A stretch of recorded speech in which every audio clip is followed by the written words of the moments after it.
আজি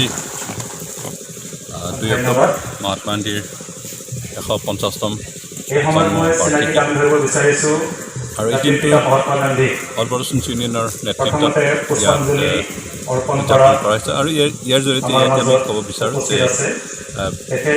মানুহবিলাকৰ সমাজত বিভিন্ন সমস্যা থাকে আৰু এই সমস্যাখিনি আমি অহিংস আৰু শান্তিপূৰ্ণ ব্যৱস্থাৰ দ্বাৰা সমাধান কৰিব লাগে আৰু সমাধান কৰাটো উচিত।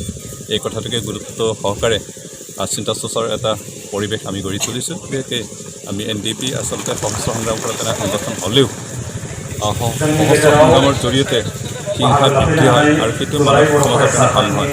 এই কথা উপলব্ধি কৰি যিহেতু এতিয়া বৰ্তমান আমি অশ্ববৃত্তি চুক্তিত আছোঁ, শান্তিপূৰ্ণভাৱে আলোচনাৰ জৰিয়তে সকলোসকলে যি সমস্যা তাত সমাধান কৰাৰ এটা প্ৰচেষ্টা আমি চলাই আছোঁ।